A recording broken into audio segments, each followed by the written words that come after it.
Hello et bienvenue pour une nouvelle croustille. Je vous retrouve dans une vidéo où on va parler tout simplement de comment commencer une chaîne YouTube en 2021. Je sais, ça paraît assez ironique parce que j'ai une toute petite chaîne YouTube, mais j'ai quand même de très bons conseils à vous donner. J'ai fait mes recherches et notamment c'est des chaînes américaines qui font ce genre de vidéos et ça m'a beaucoup aidé. J'essaie d'en répertorier quelques-unes dans la barre d'informations si vous êtes intéressés et c'est parti. La première chose à savoir, c'est que même si vous commencez une chaîne YouTube en 2021, vous avez toujours de la place dans le YouTube game, vous avez toujours votre épice à apporter, donc ne jamais sous-estimer de votre talent. C'était vraiment la parenthèse de la vidéo. Donc la première chose à faire, c'est de trouver le pseudo. Vous avez deux façons de le trouver, soit vous faites un pseudo qui va caractériser votre chaîne YouTube ou tout simplement votre nom ou et prénom, voilà.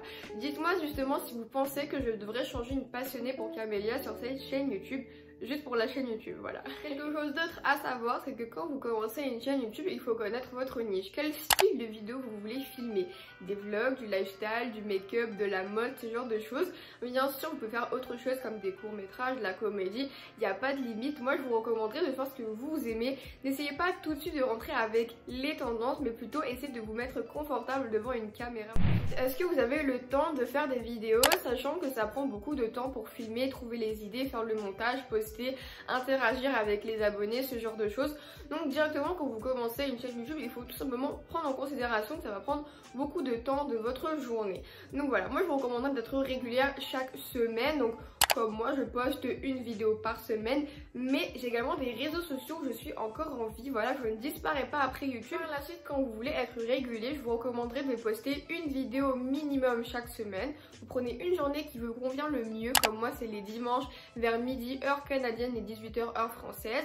C'est dans les alentours. Mais si vous voulez prendre une autre journée, faites-le un mercredi, mardi, jeudi, c'est comme vous voulez.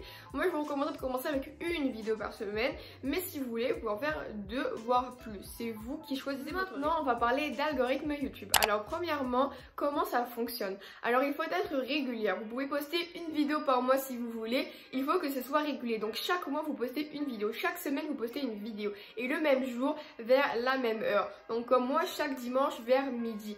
Chaque dimanche vers midi. Voilà, je ne saute pas de dimanche, sinon l'algorithme va me pénaliser en quelque sorte. Pourquoi? Qu'est-ce que ça va faire? Donc si je ne suis pas constante, bah, YouTube va comprendre que je suis de moins en moins active et que je délaisse sa plateforme. Que si je suis active à chaque fois, que je poste une vidéo la même journée, au même rythme de semaine en quelque sorte, et ben YouTube sera plus favorable envers mes vidéos et va comprendre que je suis beaucoup plus disciplinée et que je suis motivée à poster des vidéos constamment, régulièrement et que je veux vraiment accroître une communauté. Voilà. Petite parenthèse, quand vous commencez une chaîne YouTube, c'est la vie. Quand vous allez poster votre première vidéo, vous n'allez pas avoir beaucoup d'interactions. Personne ne vous connaît, YouTube n'est pas familier avec vous. Donc YouTube, en fait, il fait une évaluation à chaque semaine en quelque sorte pour savoir si tu es vraiment motivé, si tu fais des vidéos régulièrement, si justement tes vidéos, ce serait une bonne idée de les booster ou pas, voilà, ou de les laisser au fond du YouTube game. Donc tout simplement, il ne faut pas avoir d'attente, il faut commencer par passion et non pas pour avoir de la YouTube Money, parce qu'il faut avoir 1000 abonnés et 4 000 heures de visionnage. Et donc moi j'ai 316 abonnés, mais j'ai seulement 85 heures de visionnage, ce qui n'est vraiment pas beaucoup. Donc je suis très loin de la YouTube Money, mais je suis toujours régulière et je me retrouve chaque dimanche parce que j'aime ça. Voilà, c'est très important je trouve d'aimer ce qu'on fait et de pas le faire que pour l'argent, parce que malheureusement à un moment donné la motivation elle va vite partir. Voilà, c'est sur YouTube. Je trouve que l'âge idéal c'est vers ses 15 ans.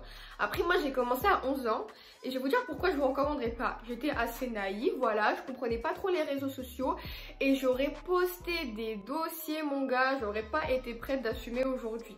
J'ai quand même posté des vidéos mais je me montrais pas, je faisais de la filmo donc ça va.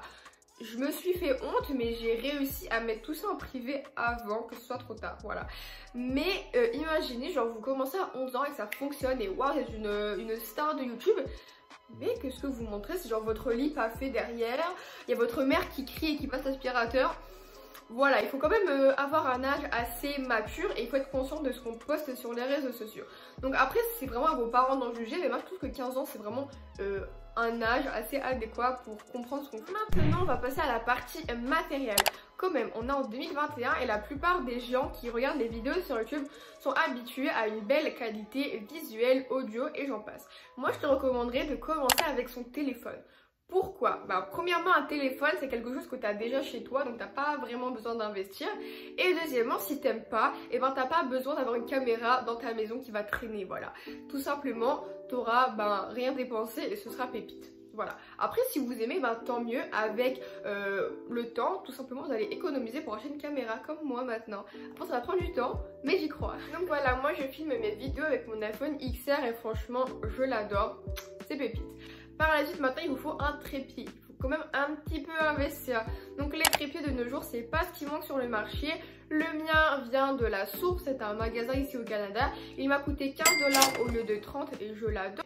Mais sinon, vous pouvez tout simplement investir sur d'autres trépieds qui sont plus petits, plus grands. C'est vous qui voyez selon votre budget et vous pouvez les trouver sur Amazon, tout simplement. Voilà.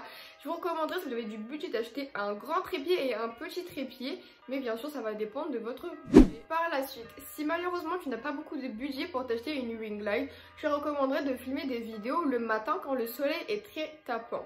Malheureusement, il y a des journées où le soleil, c'est pas ton meilleur ami, comme aujourd'hui.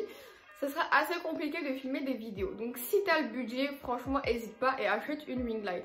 Celle-ci vient du Amazon, elle m'a coûté quand même 45 $. Mais je sais que sur AliExpress, tu peux en trouver beaucoup moins cher. Voilà.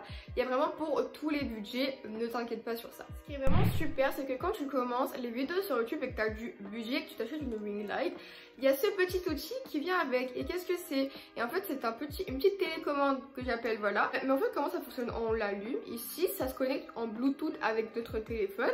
Et tu peux faire play et pause à ta vidéo sans avoir besoin de te déplacer à chaque fois. Voilà. Et en plus, il y a pour iPhone et pour Android.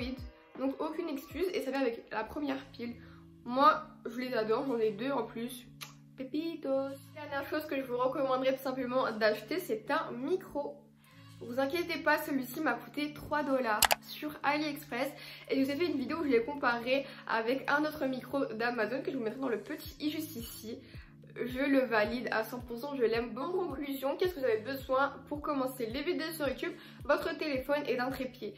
Si vous avez du budget, investissez dans un micro, une ring light et vous avez la petite télécommande pour faire play et pause. Bien sûr, c'est que facultatif. Quand on commence les vidéos sur YouTube, on n'est pas obligé d'investir tout de suite. Voilà. Que je vous recommanderais d'aller suivre tout de suite. Ça s'appelle Devenir un YouTuber. C'est un YouTuber, voilà, qui t'explique tout simplement la base de YouTube, l'algorithme. Il te donne beaucoup de bons plans pour commencer une chaîne YouTube à petit prix. Il t'explique comment YouTube fonctionne de fond en comble. J'adore, c'est validé. Je vous recommanderais vivement d'aller regarder. Maintenant, pour le montage de vidéos et pour les miniatures, vous allez tout faire sur votre téléphone gratuitement. Pour le montage de vidéos, je vous recommanderais InShot et par la suite pour les miniatures Phonto. J'ai fait une vidéo il y a quelques mois maintenant où je vous montrais justement comment j'éditais mes vidéos et j'éditais les miniatures. Je vous les mets dans le petit i juste ici. Voilà, si vous voulez une nouvelle version, n'hésitez pas à me le demander dans les commentaires. Maintenant, si vous avez un ordinateur, vous pouvez tout simplement éditer sur votre ordinateur, donc en faisant AirDrop si vous avez deux Apple, voilà, donc un iPhone et un Mac. Par la suite, vous allez simplement utiliser iMovie pour commencer et il y a comme ça des vidéos sur YouTube qui vont te montrer comment éditer avec iMovie sur ordinateur. Par la suite, pour les miniatures, je te recommanderais PicMonkey et Canva qui sont gratuits. PicMonkey, c'est majoritairement gratuit, il faut genre un abonnement pour télécharger la photo. Mais Canva, c'est gratuit et je te la recommande beaucoup plus. Maintenant, pour les miniatures, comment tu vas éditer les miniatures?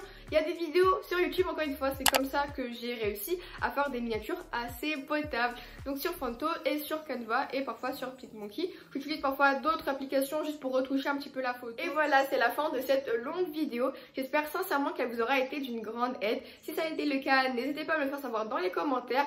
Et faites-vous de la pub par la même occasion, je vous laisse. C'est à vous, c'est gratuit. On se redit à très bientôt pour de nouvelles pépites.